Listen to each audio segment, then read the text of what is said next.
Peygamber Sevdalıları Vakfı olarak her yıl Türkiye genelinde düzenlemiş olduğumuz ödüllü siyer sınavına bu yılda inşallah Palu'da böyle yoğun bir katılımla gerçekleştirmiş bulunuyoruz.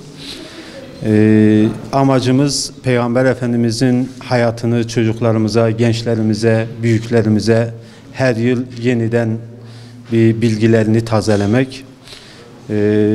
Yarışmaya katılan tüm yarışmacılardan Allah razı olsun, başarılar diliyorum.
Peygamber Sevdalıların siyer yarışması. Kolaydı.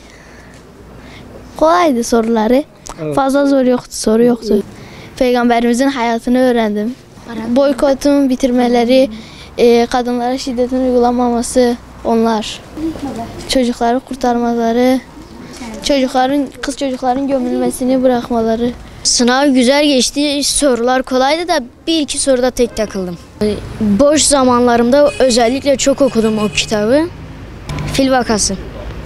Orada ebabil kuşlarının Ebre'nin ordusunu yenmesi.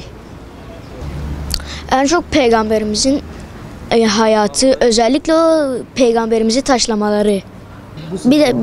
Bu sınava bir dahaki sefer de katılacağım. Sınav güzeldi, sorular da güzeldi. Benim için güzel geçti. Yani kitabı okurken Peygamber Efendimizin yaşadığı zorluklar, kararlı olduğu, cesaretli. Yani bize tebliğ etti. İslam'ı tebliğ etti. En çok etkileyen olay. Boykot yılları beni çok etkiledi biraz. Hani böyle evlilikler, ticaret falan olmayınca hani kuraklık falan oldu. O yüzden çok bayağı bir etkilendim orada. Seneye bir daha bu yarışmaya katılmayı düşünüyorum. Bu yarışmayı düzenleye de teşekkür ederim. Kitabı her gün yarım saat şeklinde okudum. Bazen bir saat de okuyordum. Böyle okuya hazırlandım sınava. Hz. Muhammed'in yaşadığı zorluklar karşısında pes etmemesi, Allah'a inancı, cesareti, kararlılığı, el emin oluşunu, savaşlarda her zaman Allah'a güvenmesini anladım. En çok etkileyen olay Bedir Savaşı'ydı. Orada misal Müslümanların yanında melekler de savaşıyordu. Allah'a inançlarından dolayı meleklerle birlikte savaştılar, kazandılar. Sınav iyi geçti. Sen hepsini yaptın mı? Yaptım hepsini, boş bırakmadım. Bu sınavı düzenleyene teşekkür ederim. Çok güzel bir sınav olmuş. Kolay yapmıştı kim yapmışsa. Allah ondan razı olsun. Kitap okuyarak, soru çözerek, Peygamberimizin hayatını, sahabelerin hikayelerini, Peygamberimiz için ölmeyi göze almaları, Peygamberimiz kız çocuklarını diri diri gömülmekten kurtardı. Putlara tapılmasını engelledi. Allah bize anlattı. Biraz zordu, biraz da kolaydı. Orta bir seviyeydi. Ödül alacak mıyız? Evet. İnşallah. Bizim çocuklarımızın yani bir hediye alması önemli değil yani. En azından dinini öğrenmek güzel bir şey. Kız çocuğu, onun girmesi için ben buradayım. Hani en azından bir dinini öğrenmesi daha güzel bir şey. Tabii peygamberlerimizin hayatını bilmesi daha güzel bir şey. Valla kızım sürekli kitabını okuyordu. Yani peygamberlerimizi hani en azından bir şey yani onun için bir şey olurdu yani bir tanınması olurdu. Hani bir önemsemesi olurdu. Dinini öğrenmek için yani bir katkıda oldu bu. Tabii ki hani bir soruları soruyordu. Yani Peygamber Efendimiz'in ne şartları da oldu. Ne biçim şeyler zorluklar çekti. Onları da yanında bir şey olarak biz de bir tecrübe olarak yanında durduk yani bulunduk. Peygamber Sadaları Vakfı'na çok teşekkür ediyorum. Bir sloganı var diyor bu yarışmanın kaybedeni yoktur. Gerçekten de bu yarışmanın kaybedeni yoktur. Yani illa hediyeler değil. Bugün genç çocuklarımız bu yaşta bak burada bugün Türkiye genelinde yüz binlerce gencimiz Peygamberimizin hayatını öğreniyor, dinini öğreniyor. Yani İslam'a faydalı oluyor. Neye hizmet ettiğini biliyor. Peygamberimizin girdiği savaşları ne musibetler başına gelmiş. Bunların hepsini tek tek öğreniyor. Bunlarla beraber en az yüz binlerce çocukların annesi babası ilgilendiği için onlar da peygamberin hayatını öğreniyor. Bugün bizim ilçemizde, Pavlo ilçesi küçük bir ilçede bugün 450-500 kişiye yakın gencimiz, çocuklarımız, kız çocukları, erkek çocuklarımız bugün bu sınava girmiştir. Bunlarla beraber en az 200-300 kişi de rahat aileleri beraber bu kitabı okumuş, Peygamber Efendimiz'in hayatını okumuş, Peygamber Efendimiz'in başına gelen musibetler olsun, Peygamber Efendimiz'in gittiği savaşlar olsun.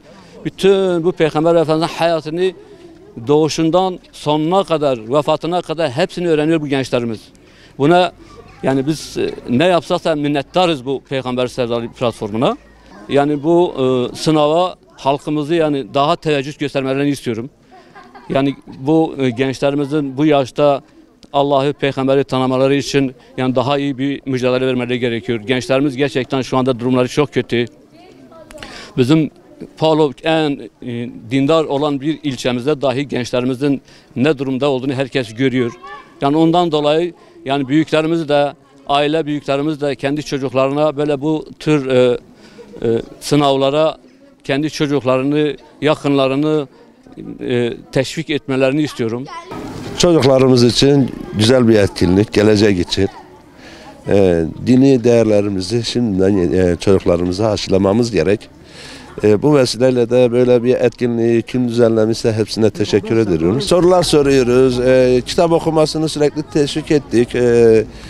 Sorular kendisinin kafasına takılan soruları gelip bize soruyordu. Biz de bildiğimiz kadarıyla, elimizden geldiği kadarıyla öğretmeye çalıştık. Güzel bir süreç geçti. İnşallah daha bundan sonraki süreçlerde de tekrar devamını uygulamaya çalışacağız.